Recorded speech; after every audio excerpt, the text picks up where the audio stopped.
TV serial Anupama में अब सब कुछ धीरे धीरे ठीक होता। इस सीरियल में अनुपमा के अपन फैमिली वापस मिल गई बटे। अनुज के बाद आद्या भी अनुपमा से मिल गई बाली और अब वो तीनों हैप्पी फैमिली की तरह रहने का फैसला करता ना। अब इतना ही नहीं, अनुपमा ठीक होकर अस्पताल से जल्दी आशा भवन लौटे वाला बाली और यहाँ पर आशा भवन की जिम्मेदारी एक बार फिर संभरिया। अब ए बार उनके अपनी बेटी आद्या का भी साथ मिली। एक खुशी के पल में फिर हंगामा होखे वाला बाटे। शो में वनराज शाह गायब हो गई बना, जगरे बाद तोशु अपन घटिया चेहरा दिखाइया। शो में ढेर सारा ट्विस्ट आवे वाला बा। आई आपके अपकमिंग 8 ट्विस्ट के बारे में बताओ तनी। बा और बापूजी के एक करिया अनुपमा। सीरियल में अनुपमा मौत के मुंह से वापिस अली है। ऐसे में उनके जिंदगी और रिश्ता दोनों का फिक्र बाटे। अब अनुपमा यही वजह से बा और बापूजी के फिर साथ में रहे खातिर मनैया। वनराज शाह हो यहाँ गायब। इस सीरियल के सुधांशु पांडे छोड़ दिले बाना।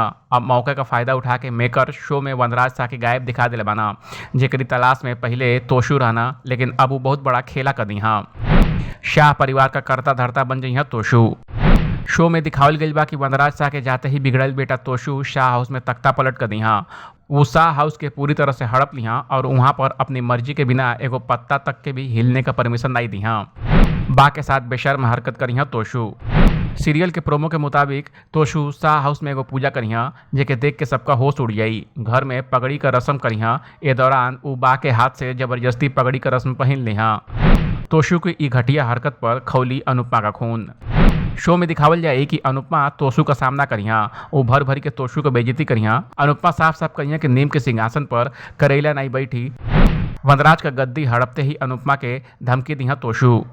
सीरियल में दिखावल जाए कि अनुपमा जैसे ही तोशु को बेइज्जती करेली तो तोशु गुस्से में पागल हो जाना। वो अनुपमा के धमकी देना और अनुपमा के कहे ना कि अब देखा हम का करतनी।